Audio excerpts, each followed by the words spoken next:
Monday, the sheriff's department, 4 deputies, 2 vehicles, came to my home to arrest me to exercise a warrant. 2 hostages, then a cattle call.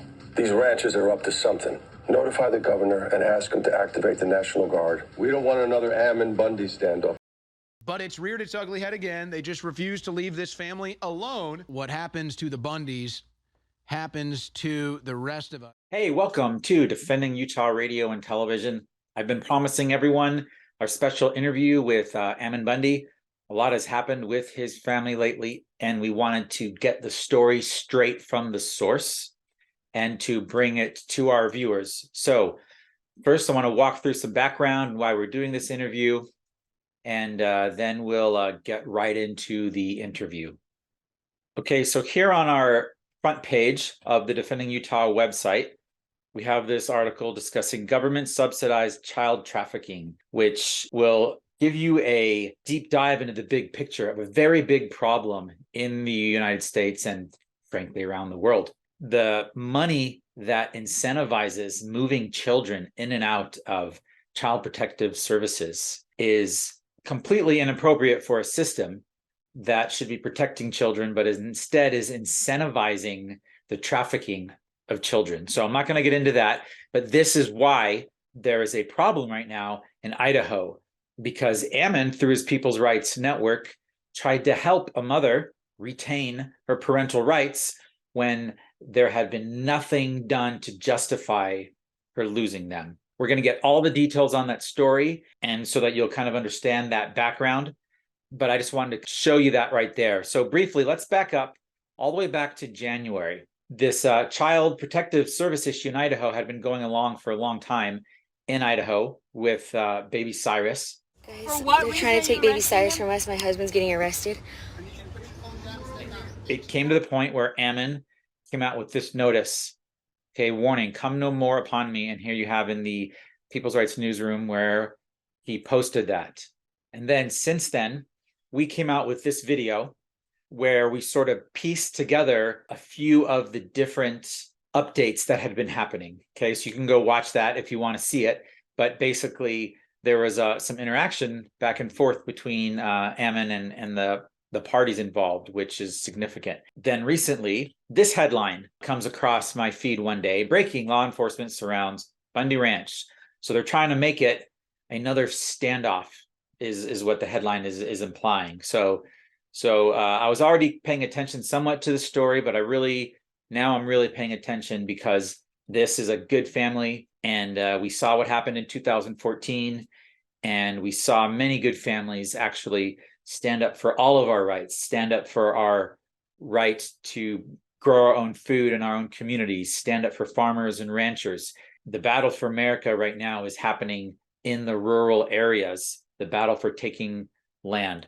Okay, so after this headline, the background to this, so on the People's Rights website, April 24th, this is a Monday, okay, big barbecue at Ammon Bundy's house.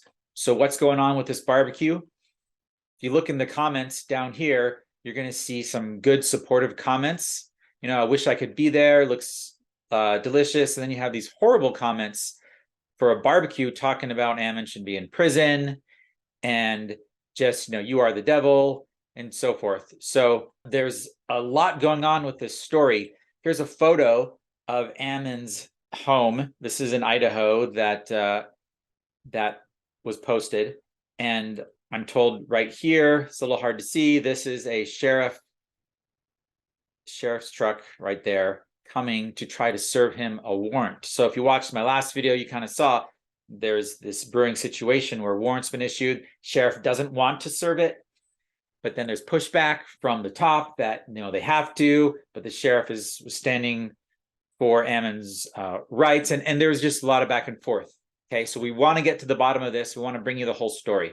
Since this Monday, where there was this meeting of Ammon supporters and the sheriff showing up at his house, okay, there was an attempted serving of the warrant to arrest him that did not succeed. Since then, Ammon, he's filing in federal court to stop the abuse of St. Luke's. And so this trafficking of children is a powerful, powerful force when someone like Ammon pushes back successfully and actually protects a child from this dark force, then now they're really pushing back on him and wanting to make an example of him. And so here we have a variety of articles, people rallying to support Ammon. Okay, so all the way up to this last article.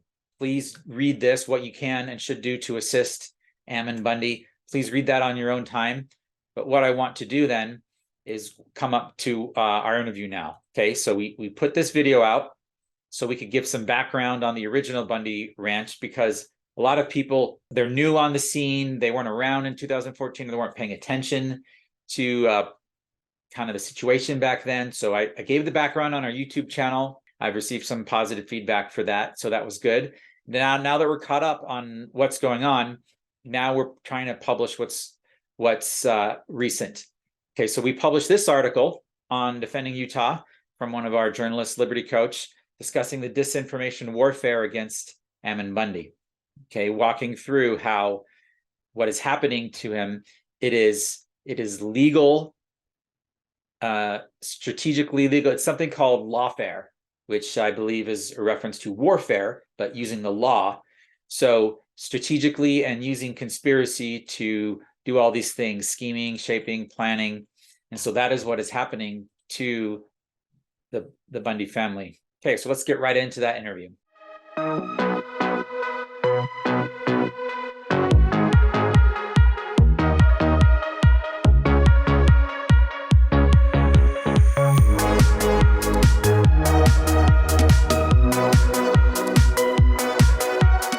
Welcome to this edition of the Defending Utah radio program. And we're really excited to have as our guests today, Ammon Bundy and Destry from Southern Utah.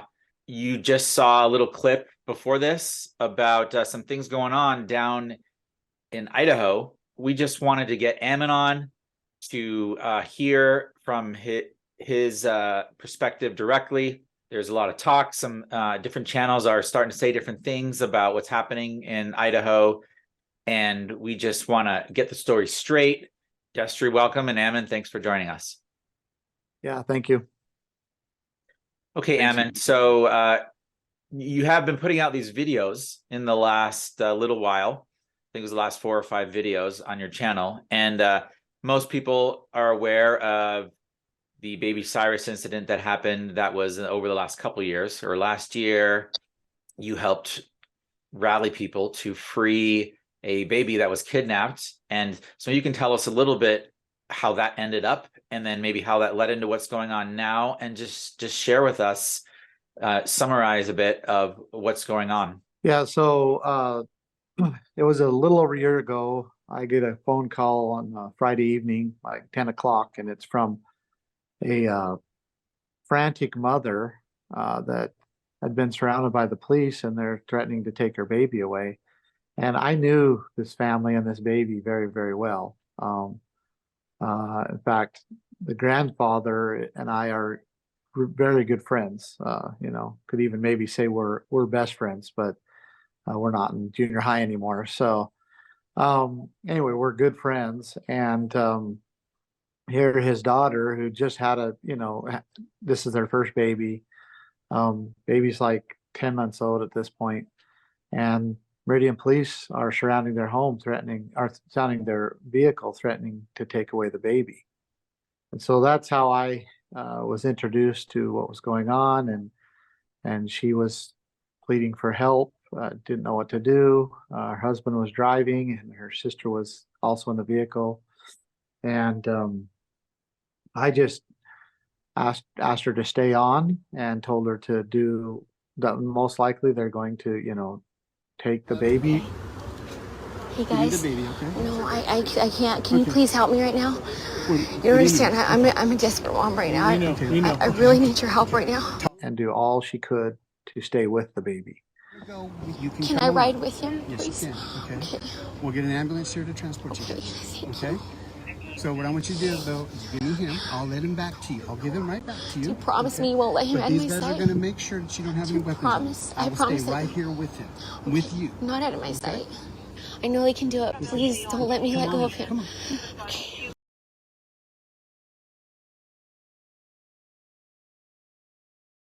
No, we'll take him to the hospital, but you won't take him from me. Well, our intent is to get him looked up at the hospital. Okay. Our intent is not to take your child from you. Can't.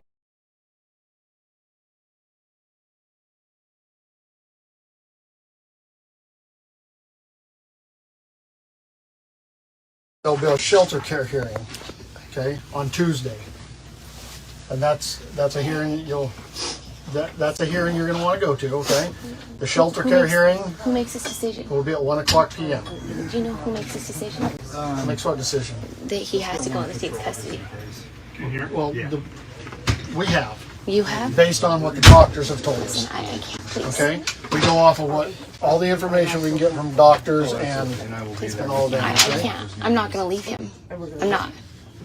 I'm not. This is how it's gonna go, okay? No, do you understand? He's my baby. I'm not gonna leave him. Marissa, I'm trying to explain this to you, okay? So there will be a shelter care hearing on Tuesday at 1:00. Okay, and you're gonna want to attend that. Yeah. Okay, and that's what your part of this is. Okay, that's your next step in this. We have nobody wants to take people's children away from them. We want to get the child back to you in a healthy state. No, we want to make sure that kid is healthy.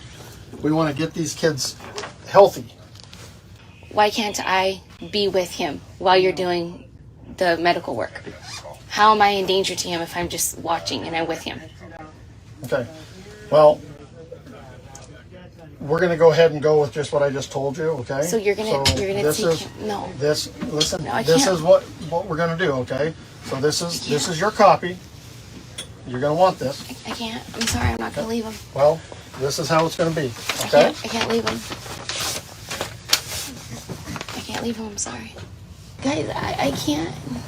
You understand what happens when the state takes custody of babies? I've seen this so many times. I can't be that next person. I can't. So I really don't want to make this worse on you. I would like to get him the help that he needs right now. Okay? But that is going to entail that he goes with us in the ambulance. No. And you leave. If No. that doesn't happen, then we arrest you.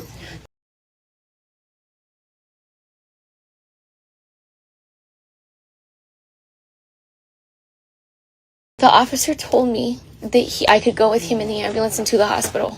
Yeah, and I don't know what was said before then. I was not a part of that conversation. You can't take him. You can't. Okay.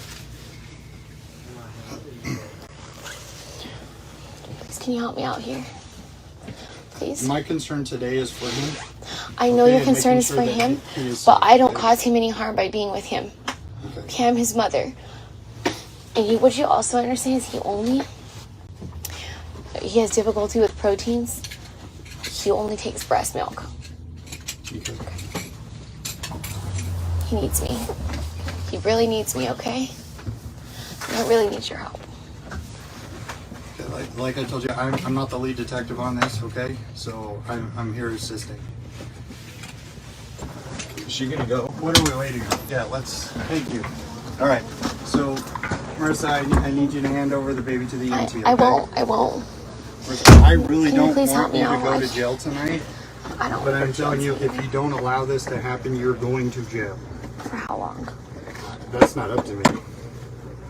But you will be placed under arrest if you do not comply with what we're asking you to comply with. So if you could please hand him over so he doesn't have any further harm for us having to try and take him away from I you. promise him I won't let him go. And I understand that, and you'll have a chance to get him back at some point, okay? The state's all about reunification, but right now, But they're not. we need to move this. Okay? And I really don't want to have to forcibly remove him from you, but if that's the case, I will do that and you will go to jail. So you have one option at this point.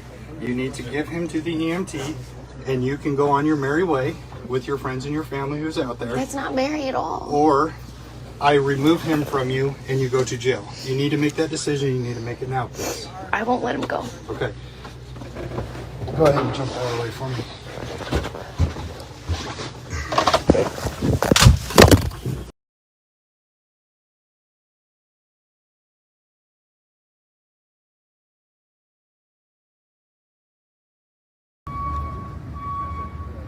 What's the charges?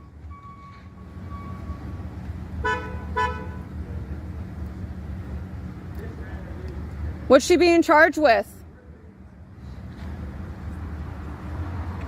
Are you in charge here? Who's in charge on scene? The gentleman with the paper?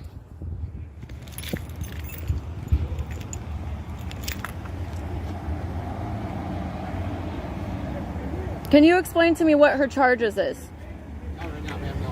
Why not? Why not? There goes the baby.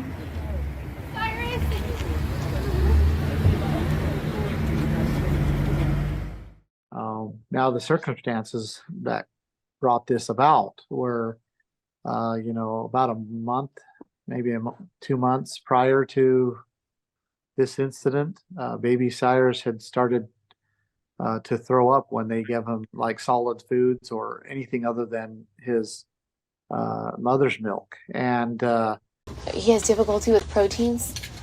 He only takes breast milk. He needs me. He really needs me, okay?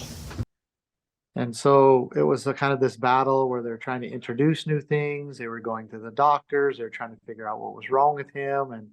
And yet everything was okay because he would go back on, you know, he would always be nursing his mother. And so he was getting what he needed. And, but there was this really big challenge of trying to figure out how and what was going on and why he was, you know, throwing up every time he was given something, you know, solid or other than, you know, nursing from his mother. Well, there was a weekend, this would be in the prior weekend, that they introduced some things to him, foods, different things, and he had a really bad spell of throwing up. And, it was the weekend, and so they were concerned about him being dehydrated because he threw up a lot. So they went to St. Luke's Hospital, of course, trusting that the hospital would take care of them and do the best for them. And they got him hydrated, and the doctor did what they call they checked him on the BMI, what's called the body mass index, and he was like a couple ounces under that. And it's basically this thing that says if you're this many months old, then you should be this weight. Well, just so you know, he had thrown up a ton. They had come in, you know, because they needed help. And then they weigh him and basically say he's under the BMI, the body mass index. Well, then they hydrate him and his mother feeds him and all of that. I'm sure by that point he was probably above the BMI or within the BMI. But I mean, there's this box that they check, you know, that this government has this standard BMI. And the parents are very small people. They're petite for sure. He's a small baby. I had a baby, you know, that she was born 6 ounces, 6 ounces or 6 pounds, 14 ounces. And she's been small her entire life. She's just a little thing, but very healthy. And I'm sure that she always bordered or was under the BMI her entire life. So anyhow, this is what went on. And so when he was hydrated, they stayed the night in the hospital. When he was hydrated the next day, they of course wanted to leave. Everything's okay. But the doctor threatened that if they leave, that she was going to call CPS. And they couldn't understand this. They were like terrified of this talk, you know. We're like, wait a minute, we just come in here. We're working with doctors. We're doing all we can. This is the situation. You know, he just had a bad spell. It's the weekend. We had to come in and get him dehydrated. We needed your help. And now this talk about CPS and all of that, that was certainly, you know, very concerning to them. And so she did threaten them that if they didn't stay in the hospital, that they'd call CPS. So they stayed, even though, you know, every record shows that he's healthy, he's good, there's nothing wrong. They made him stay for another 2 days. By the way, they're self-pay. And so this was coming out of their pocket. They're actually paying the doctor who is forcing them to stay in the hospital when the baby is hydrated and everything's okay. Um, well, anyhow, they did get discharged, and they complied because of the terror that they were under. They complied, and then they discharged them. But the doctor called CPS anyway. Oh man. Yeah, she called them anyway, and so CPS got involved, and their justification was that he was, under the BMI. And so then, therefore, there's words thrown around like being malnutritioned and all this. We're talking about a couple ounces under the BMI, and the circumstances, which I laid out, were they were struggling to find a way to get him on other foods, but he was always protected and always had what he needed because his mother was providing that when she was nursing. So that's the circumstance. So you have a baby that they went to the hospital looking for help as responsible parents, and they ended up the baby was in stable condition, but then after they let him home, they called CPS anyway as if the baby was still having problems. Yeah, I think the call actually came while they were still in the hospital, and I think CPS got involved while they were still in the hospital. And this is similar to something we've actually documented in Utah as well, how Primary Children's Hospital here has a CPS office in the hospital, and they will claim things. There were parents where it was claimed the baby had cancer when they didn't actually have cancer, and they had multiple opinions saying they didn't have cancer, but yet the parents were threatened over and over that that they were going to lose their child. And in the end, it was interesting how when the parents wouldn't pay, they wouldn't sign up for Medicaid, meaning the hospital wasn't getting to get any money. They actually let them go. They got tired of having to deal with them. But anyway, just saying this is a pattern, but go ahead and continue with the story. And the same exact thing. The CPS has an office right in that hospital. The doctor just picks up the phone and dials, 453 or whatever it is, and the CPS office, picks up, and that's the fusion that we're seeing between government agents and corporations, and it's very dangerous. And so, yeah, the same exact thing. Meridian Hospital, Boise, St. Luke's, they have CPS offices, from what I understand, right in the hospital. So anyway, the CPS gets involved, and then they start to demand that the mother bring the baby in. He was discharged. The mother bring the baby in every day, I believe, every day for a weigh-in. And so this goes on for almost a week, and then it gets to the end of the week. I think it's a Thursday or a Friday, and Marissa, the mother, wakes up and she's feeling ill. So she calls in and doesn't get anybody. From what I understand, I don't think she got anybody. She left a message saying, "I'm not feeling well. Can we reschedule?" Well, there was no communication either back, or they never actually talked in person. And CPS just sent a bolo out through the Meridian Police Department to have the baby taken. Marissa, I need you to hand over the baby to the EMT. Okay? I won't.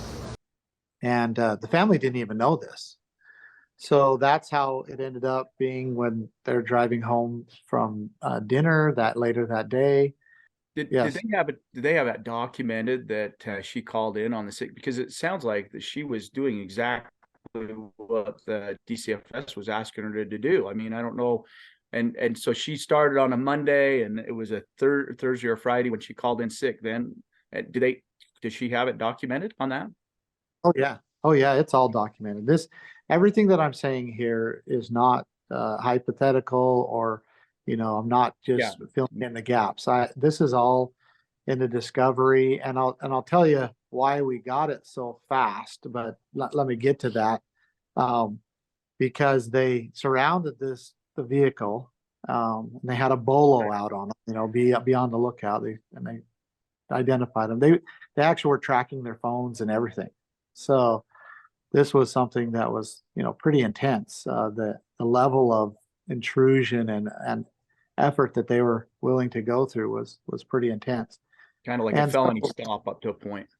yeah, and so they surround the car. I get the phone call. People's Rights sends out a call to action, and so at the same time, people are showing up at the gas station, filming, and the police were there, and there's like 20 or more officers, if I'm correct, and if the videos, show accurately. And ultimately, they detain the father. They arrest the aunt, thinking that she's the mother, and they arrest her for felony injury to a child. And she's not even the mother. And then they realize that the mother and the baby are in the back seat. No, I'm not moving. For what reason? What crime did I commit? What crime did I commit? What crime did I commit? What crime did I commit? No, do you know? You cannot. No, Miranda, let them. Miranda. I'm getting out. I'm getting out. Let me get out. Hang on.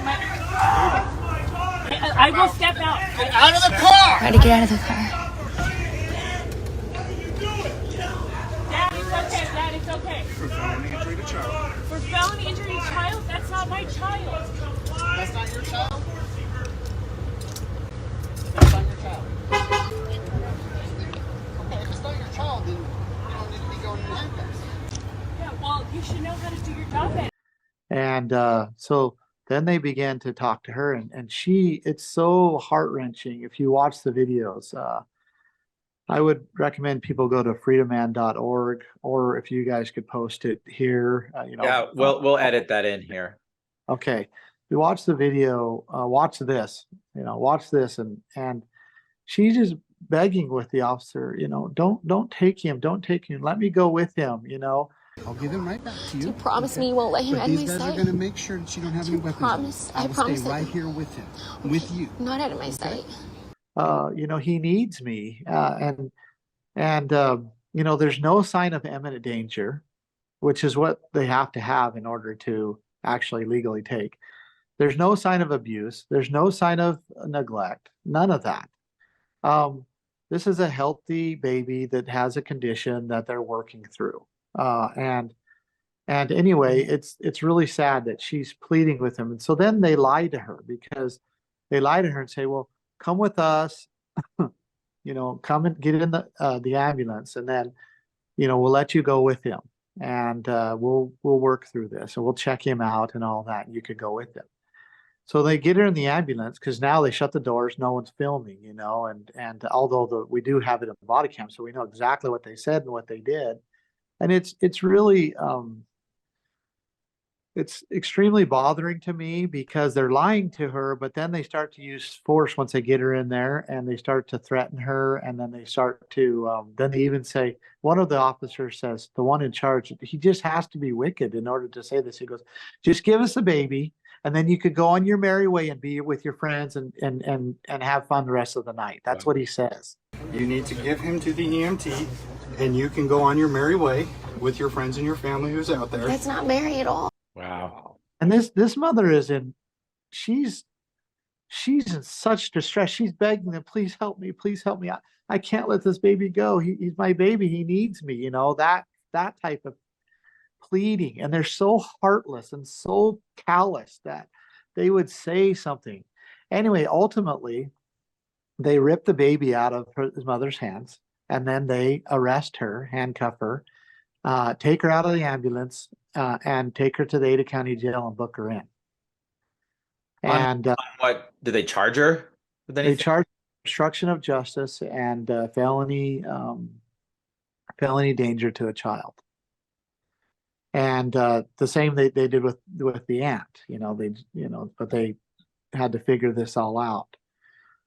Anyway, they get bailed out, and so I'm on the phone most of this time, like listening to this, and I'm just beside myself. And immediately, before they even took the baby, I get in the vehicle and I start heading over the hill, because I'm about 40 minutes away, and we're activating the People's Rights Network, and now it's after midnight, and I just I feel like they're probably going to take them to the Meridian St. Luke's Hospital. And so I just go directly to the hospital and show up, just a few minutes after the ambulance shows up.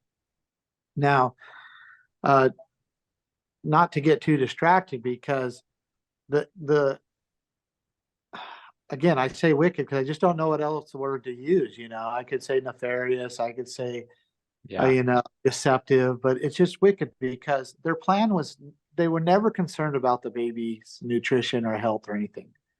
They had no plan to take the baby to the hospital and admit the baby in the hospital. This is all in discovery. It's not even, I'm not speaking, about something that is not a fact. This is their plan as written and as they tried to carry out. Their plan was so it came out in court later that this is exactly what they were planning to do. It's in black and white. You can read the docket in the papers. I have the discovery. This is what they're clearly. I have videos. It's not even a question. They were not planning on admitting the baby into the hospital at all. There was foster parents there that they were going to give the baby to, and they were going to go home. Here's the thing. I need to have some more degrees of separation to protect this poor foster mom that's going to take this kid, everything else. I know. So what I want to do is admit this baby to Boise. Not because it's medically necessary. The kid has lost weight and needs to be not in all of this. But what I want to do is send the baby to Boise, because then that's a few more degrees of separation, keep them overnight, and then sometime tomorrow, when they don't know, get the baby out with CPS to the foster parents, and it's going to make it a little easier to. How are you guys going to transport? Ambulance. What I'm going to have the house soup do is I'm going to have the ambulance crew come to a different entrance. Awesome. Because that way they're distracted out here. We keep them distracted out here. I have an EMS crew come over here, and we're going to take the baby out back entrance. They're going. Wow. So they were taking the baby without just cause, without due process, and they were transferring to a new foster parents, like you said. This was a complete kidnapping operation. That's not even embellishing the details whatsoever. No, and so there wasn't there wasn't even, there wasn't even the hospital was just the place in which they were able to transfer the baby, to easily with no one seeing and all of that, to the foster parents. But what happened was, and again, this is all in the discovery, what happened was because we showed up at the hospital demanding that they give the baby back to the parents and bringing up this concern about the baby needing his mother, because that's where he gets his only nutrition from, that the foster parents were concerned, that someone's going to follow them home, or they were concerned about that. And so they decided not to give the baby, but to try to secretly get him out of the hospital and take him to Boise St. Luke's. And so that ended up being the plan. But an interesting thing is in the videos and in the discovery, the medical, or the record is the ER doctor then said, well, let's give him a bottle. And you see her in there talking to the police, and she's being very smug about this. Oh, he's taking a bottle just fine. Like they have the key, like this whole thing about him only taking his mother's milk is all a facade, and he's taking a bottle just fine, and we've got this. Well, little did she know, of course, because she wasn't the caretaker, didn't really give a dang about the baby. Little did she know that he always took a bottle, and then about an hour later he'd start throwing up, and then he would continue to throw up and throw up and throw up. Well, anyway, he did that. He began to throw up, and he threw up, and then we have medical records from the nurse saying that she came in and that he was laying in his vomit. And we have now pictures of where his face is burnt and his arms are burned from the acid from laying in his own vomit for some period of time. Had been a pretty good time. So that they weren't taking care of him. And then what happened is, they transfer him to Boise, St. Luke's. And we actually were able to, we knew that we watched and we had people around the hospital and watched. We knew that he was transferred. So we knew that he was over in Boise. That's why the next morning we began to demonstrate over there. But when Boise, St. Luke's had him, of course, now he's throwing up and he doesn't have any nutrition in him, which is concerning. And so they stick an IV in him, but they can't get an IV in him very good, obviously, because he has pokes all over him and bruises all over him. And then that either wasn't going well or wasn't enough. So they stick a nasal feeding tube down his, nose and throat, and they start feeding him that way, or trying to feed him that way. And are they feeding him formula through the tube? Yeah, yeah, and it doesn't matter how you get it down him. Yeah. That's not the point. It's that he's throwing it back, right? So you could tell that this was a battle for them. You could see different, where they had taped the nasal tube and then they had to take it off and tape it off again, where he's got the old tape marks, on him, and he's got bruises and needle marks all over him. And then, later in the discovery, we get, these pictures of him with burns on his face. And hey, Ammon, and just to clarify, those needle marks and everything came, we understand they are, but just to clarify, they came from the medical professional as they were trying to diagnose the baby. Is that correct? I think they were trying to put an IV in him. Yeah, that's where all the bruises, everything. Okay. Yeah, there was no needle marks when he went into the hospital. Yeah. Okay. They and the family was also, was during the whole COVID stuff, they were worried about him being vaccinated and all that, which they assured us that didn't happen. Hopefully that they're being honest in that. That was a huge, that was a concern as well. But I'm pretty certain that, in the medical records show that basically that they were trying to put an IV in him. Then they ended up putting a nasal tube in him, and meanwhile, so all of this stuff that they're trying to do with the nasal feeding tube and with the IV and bottle and all those things, him throwing up, all that was all to compensate for his nursing mother. And his nursing mother's literally outside, down on the street, outside, crying and begging to let her come in and just feed him. And they won't. And this goes on for days. This goes on for, multiple days. And finally, after about day 3, and remember, we're on the street. We're peacefully demonstrating on the street. We're calling elected representatives, everybody that we can empower, the attorney generals. We're calling the governor. We're calling all these people and putting all these pressure on the right people to try to get this baby back into his mother's arms. Is this in Boise now? Is this what you transferred back over into Boise? So now you've been there for 2 or 3 days in Boise, then, correct? Yeah, and I kind of need to go back to Meridian to clarify a few things. So remind me to do that. But I'm wanting people, they need to see the story as it laid out. So yeah, this is going on in Boise. This is when there's that next Saturday morning, I think we had right around just a little over 400 people that were there just the very next morning. And we continued that pressure throughout the entire week and started getting national attention on it. And basically it worked. The pressure worked.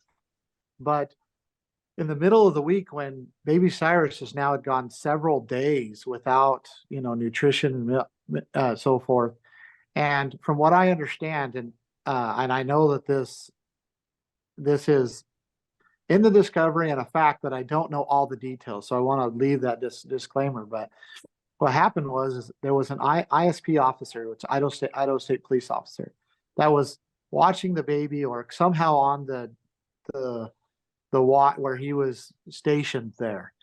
Well, he began to see what was happening and began to advocate for the mother to come in, because the baby is now at this point lethargic, and he's going downhill.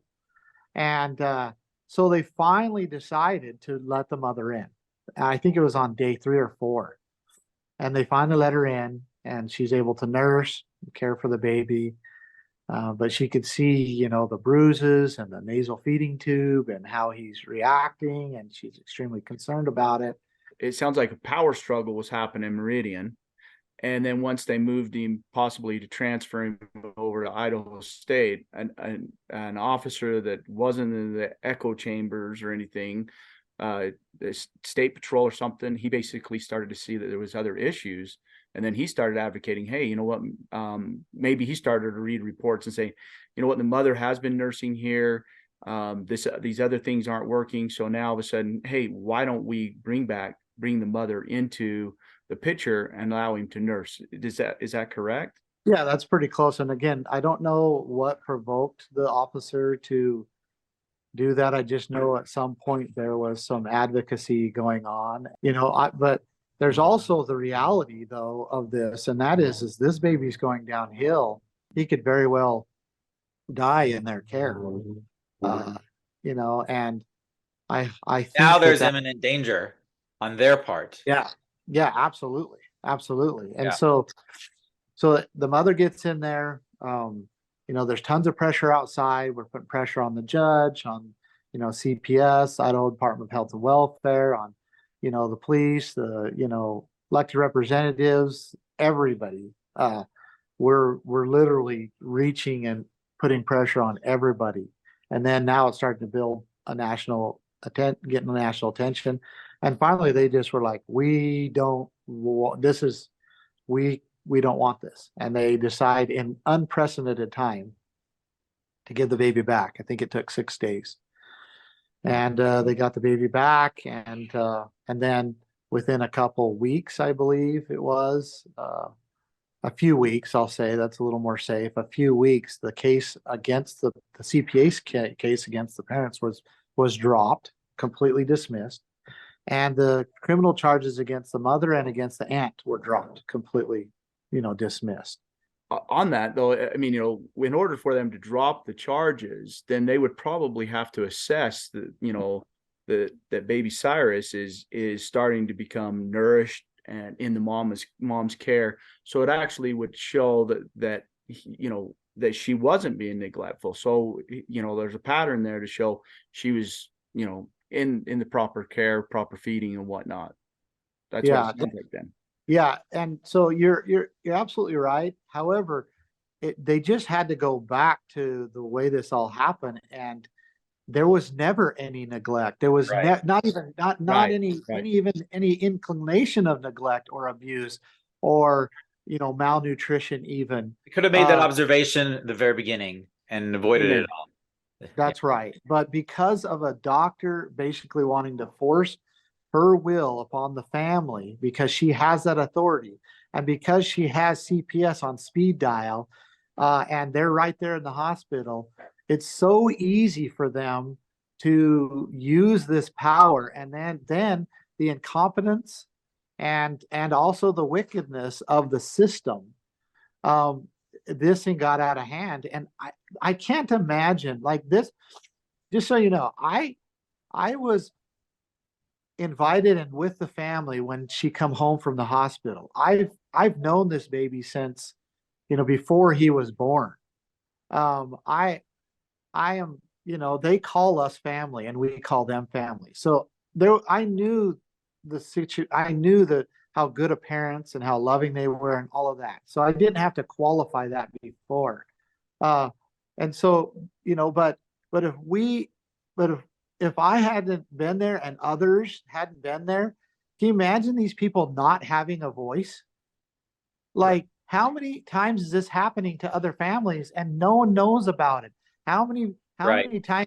Typically, it's 2 to 3 to 6 months before they get their child back.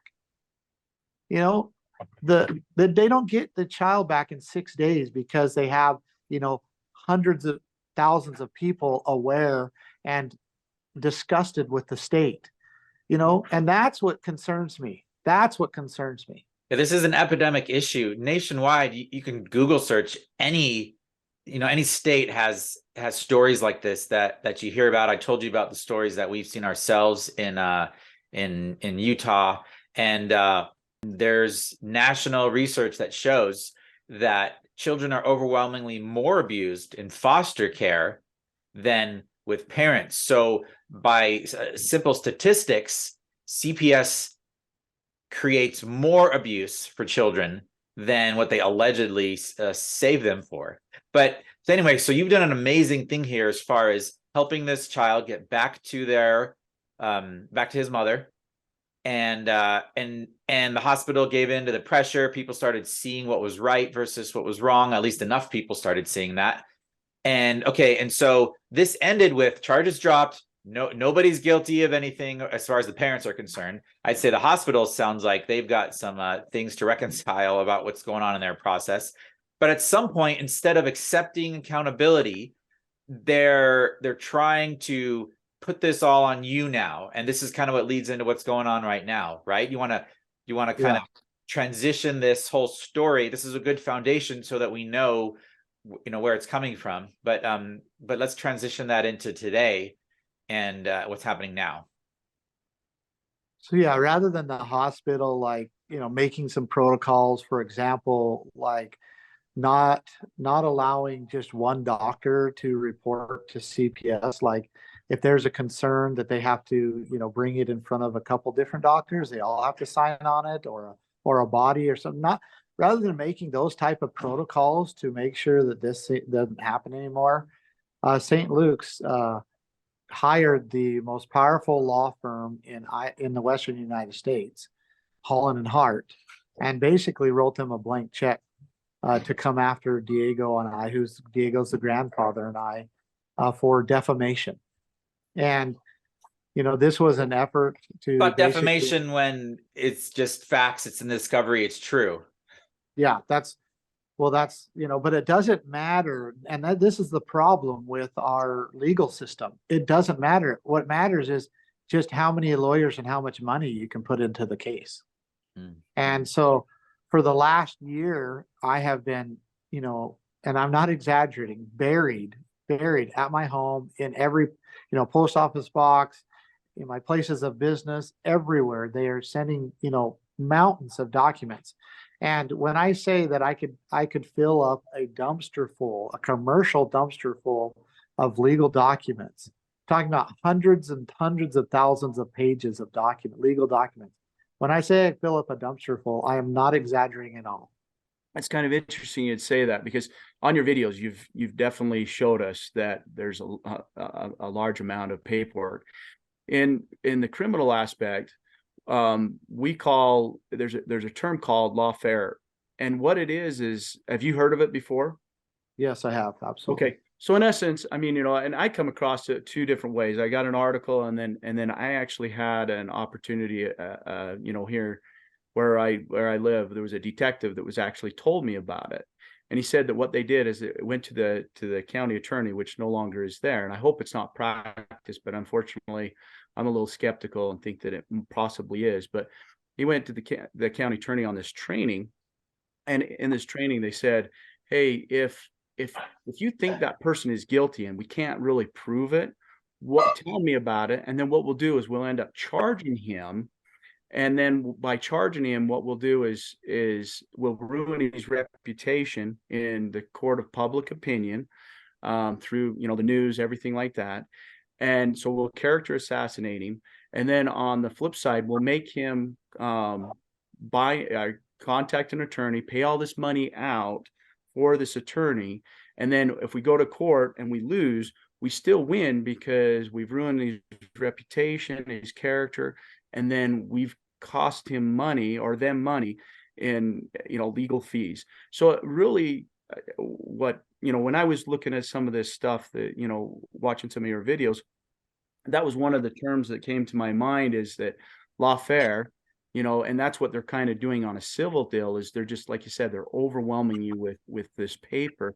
And again, follow the money, and you'll kind of see from the beginning to the end on where this is all coming from. So I just want to interject that term, it seems like that's what they're doing to you, is lawfare.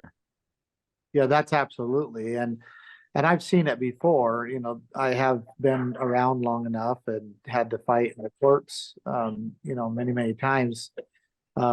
Even when I was, stuck in federal prison in solitary confinement and never never ever even was convicted of any crime. I've been through this. I've had to suffer under the system as an innocent man, for quite a while, trying to defend myself out of through a courtroom. And that's why I decided at that point, I decided, look, I'm getting people serving me at my house all the time, and I'm getting, summons, and, it's just almost nonstop at my house. And when I say that, it's literally multiple times a week, either somebody is dropping a huge amount of paperwork or they're trying to serve me at my house. And this has been going on for about a year. And I chose kind of at the beginning, I looked at the whole thing and I saw this, what Helen Hart was bringing upon me, and I had both well, I don't want to say their names, but a prominent individual in Ada County and an attorney both tell me that, they have firsthand witness that St. Luke's basically give Helen and Hart a blank check to do whatever they want to crush me and crush Diego. And so I knew all this and knew that there was no way I could, counter the lawfare that was coming at me. It would take hundreds of thousands of dollars. And after I spoke to a law firm, they said it would take at least 3 full-time attorneys to be able to respond to just the litigation. And so I decided that, they were suing Diego and I for $300,000. So $150,000 would be my share.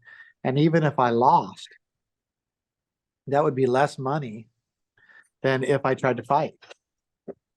And so I just pretty much tried to stay out of the proceedings, knowing that the judge, by the law, by the Idaho Rules of Civil Procedure, the judge has an obligation to default if I don't participate. But the problem is she did not follow the law, the rules of the Idaho Rules of Civil Procedure, Rule 55. We did not follow the law, and find me in default when I didn't respond. What she did is she allowed the case to remain open. And so St. Luke's now has done all of this, legal maneuvering, and has amended the complaint 4 times now. They've built up a lawyer fee of over $500,000, and now got a warrant for my arrest. And they amended the complaint now to $7.5 million in damages. So punitive damages. So I'm being sued for $7.5 million. So, and that was all because the judge has allowed this case to remain open against the law for over a year. And so, and now I got a warrant for my arrest. I'm subject to $7.5 million in punitive damages, and they also are going to expect me to pay $500,000 in legal fees. And all because I stood for Baby Cyrus, and they were wrong. And because I can't practically, could not practically defend myself in those circumstances in the court. Well, like you said, earlier you said it was, you were being sued for defamation of character, defamation of the name and whatnot. And to this discovery, all you've done is showed that's, the history, that's the pattern, that's exactly what they did. People have got to realize that you haven't really said anything that wasn't really true. So that's the hard part here, is that, they really don't have a case for the $150,000 in the first place. And then all of a sudden with the 4 amended cases, now it's $7.5 million. I mean, any common person knows that this will wipe you out the first 150. But again, the defamation of character, if what you were saying lines up with all of that, then they don't have a case. Yeah. And so, but it doesn't matter. That's the thing, is people keep saying, well, I'm innocent, even in criminal cases or whatever, I'm innocent. But that has nothing to do with that. That has nothing to do with what the courts, they don't care. It's about them winning.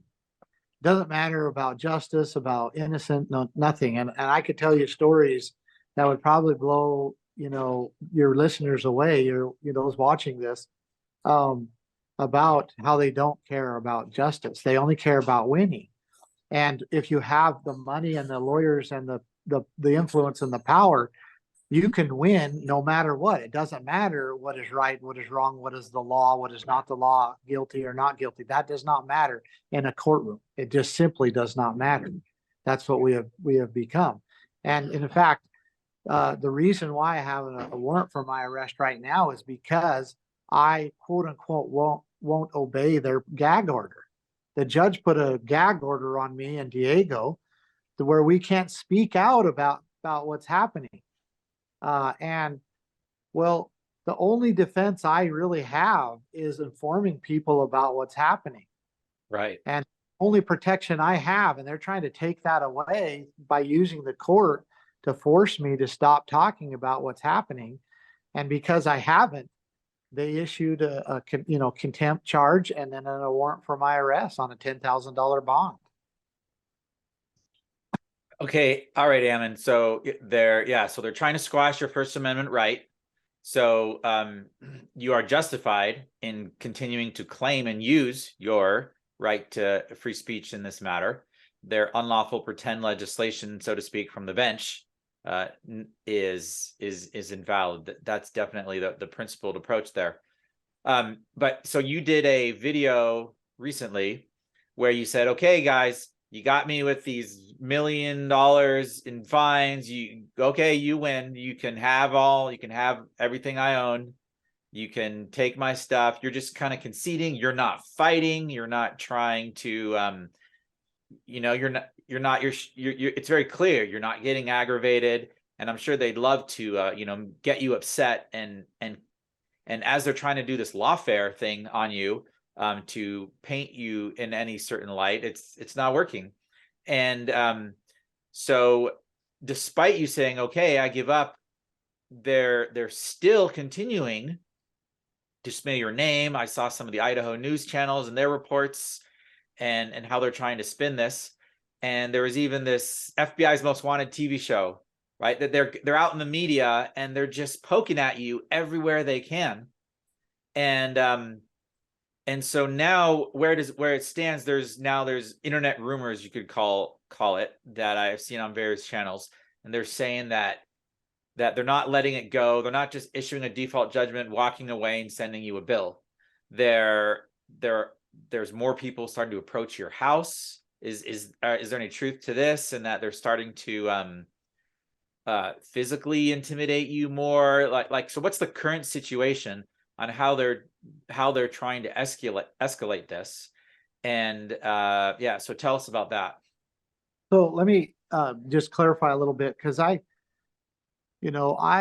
it's interesting. My family and I were studying. We were actually in the Book of Mormon. We're in 3rd Nephi, I believe it was 14. Right during this time, we're going through, the middle of 3rd Nephi, right, kind of during this period of time with my family in our scripture study. Well, and I come across, which I've read it many, many times, both in the Bible and the Book of Mormon, about where the Lord says, if a man sues thee at the law, give him, and take away thy coat, give him thy cloak as well. Well, to me, that was really hard doctrine for me at the time. I mean, I never thought much about it until I'm right in the middle of this situation, right?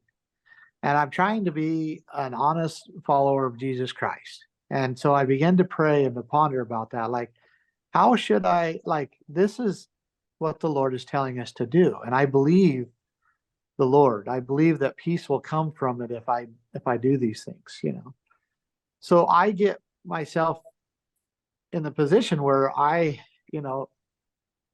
trying to be humble, and I'm going to humble myself. And I say publicly, as a message to St. Luke CEO, Chris Roth and Holland Hart and all the people that are, combined against me, these powerful, powerful people with lots of money. I say, hey, look, you can have anything I have, anything I own. I'll give you my cloak as well. I'll give you everything I own. I won't fight you for it. Just let my family and I be in peace. I'll give you what I'll give it. I'm just, I'm trying to do what the Lord is commissioning or calling us to do, follow his, and it's hard for me because I'm still trying to understand, like, very clear scripture that say that you can defend yourself after you have give your enemies a certain amount of time to, and many chances. Right. And so, but I am offering this as a token of peace, which I have already offered them before, of, tokens of peace, if you will, trying to get them to say, it has nothing to do with me giving up or them being right. Doesn't have to do that. They're flat in the wrong. They're wicked. Their actions were wicked. This is just me trying to follow what the Lord is telling me to do. And the scriptures are very clear. So I'm doing this and I'm saying, look, and my wife and I are talking, all of this stuff that we have accumulated over, my lifetime and her lifetime, and, from hard work and from honest hard work in my business and all the things I've done, they don't mean anything to us if we can't have peace and if we can't, be free to be able to enjoy them. So we'll offer them as the Lord, as we interpret what the Lord is trying to tell us here, we'll offer them for peace. But they don't take it. They wouldn't take it. They just come back even harder and come back, with arrest warrants and, more legal and all of these things. And so the other day, as you mentioned, I said it again, look, my offer still stands, but it's in return for peace. That's the thing. Like, this is a settlement offer, if you will, for legal terms in return for peace.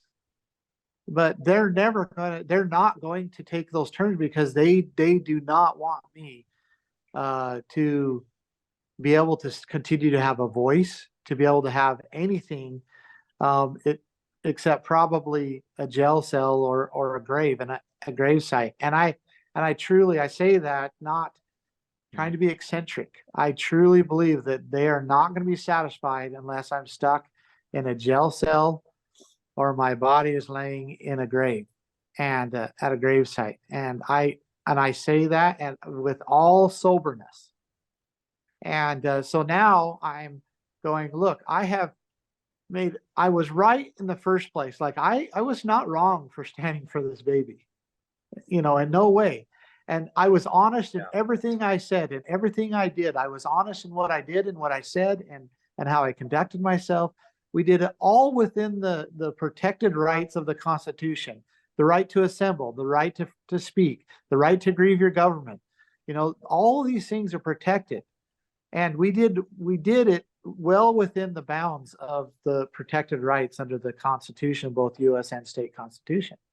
If whatever you said follows the discovery and it was the truth, you shouldn't be in this position to negotiate and say, hey, I'll give you my property, because in reality, like you said, it should be protected and you haven't done anything wrong. So you shouldn't be saying, hey, I'll give you this property, just leave me alone, I want peace. In reality, the law should say, hey, you're not guilty of anything, so therefore you shouldn't have to worry about it. You should have peace right now because you did the right thing by standing up for the child and saying the truth.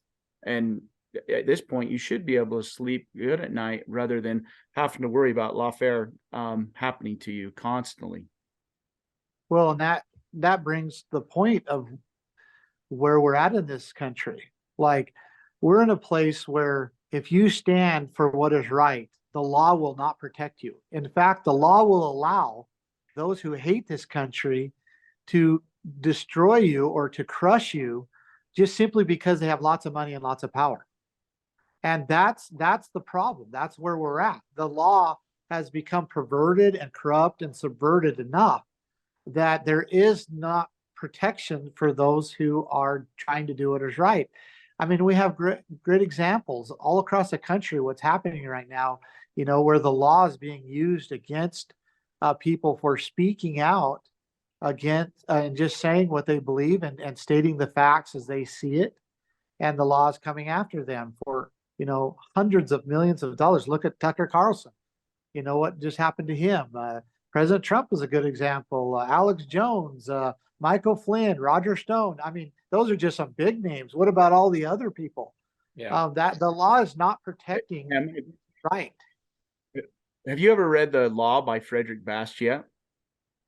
Oh yeah, I study it in depth. And what you're describing is exactly what he's saying, is that when the law becomes perverted, then instead of protecting our rights, then at that point it basically corrupts, and then it destroys our rights. And so it's interesting that you'd say that, because as you're monologuing there, that's exactly the book that comes to my mind. It's so, I think it's a cognitive dissonance for people to understand that there's people that we all think that justice and the law go hand in hand, and you can't have one without the other. But if you don't have the law that is protecting justice, then at that point we're in a lot of trouble. And so I that's piggybacking what you're saying with how the law is, how we are in trouble with this country, because people are just giving carte blanche, saying that, oh, it's the law, we're good, we should be okay. But in reality, people don't realize that it's actually hurting them rather than helping them. And we've got to retrace our steps to see where that went off track and get it back on track. Yeah. So a very famous Thomas Jefferson quote says, the law is often but the tyrant's will, and always so when it violates the rights of the individual. I mean, he understood, and I believe that all the founders actually understood, that the law could be used to actually against justice, against good, against right, and it could become the tyrant's will. And what is the determining factor of whether it's the tyrant's will or not? It's how it views the rights of the individual, and and the right of a mother to have her baby in her care and love, the right of a grandfather and a friend to speak out when they take that baby. That has been swapped into becoming the force that protects the institutions, the powerful institutions, and the individuals that are within the official capacities of the government. And so, that's what we're facing, and we have to realize that's what we're facing. And I don't believe that that's going to be corrected from within. The people are going to have to throw that off, that type of law off, and protect and defend themselves while they bring justice to each other. And I speak out of some experience here. I'm not just speaking, because it's a great idea. Okay, Ammon. So I know we're running up on our time here, but I want to give you a chance to just finish up anything on the latest updates, like what people can do to help you right now. What is your current up to the minute situation, and what are the most important messages that people should hear, and actions people can take in to support you? Yeah. So Monday, the sheriff's department, 4 deputies, 2 vehicles, came to my home to arrest me, to exercise a warrant. And this is a civil arrest warrant, by the way. I mean, this is a civil case. So, I mean, it's amazing. They took the effort to actually come try to hunt me down and arrest me on a civil arrest warrant. Surrounded my house, knocking on the doors and windows for, probably like close to 20 plus minutes, saying, we're the sheriff's department. We're here to exercise arrest warrant. Please come out. And I didn't. And my family did not either. And we activated again the People's Rights Network, and people started coming. And within 10 minutes, we had a couple people here filming. And, within 30 minutes, we probably had about 35 to 40 people here. And all of a sudden, the sheriffs, backed away. And they just, all of a sudden now there's immediate accountability there. They back away, they leave. And then we start communicating with the sheriff, like, what are you doing? Why would you be, trying to exercise this? And he begins to actually get emotional with the individual who's my friend and his friend about, the amount of pressure that's being put on him to basically, arrest me and to do the things that they're trying to get the sheriff to do. And so prayers to Sheriff Donnie Wonder here, Gem County Sheriff. He needs our prayers that he could be strong.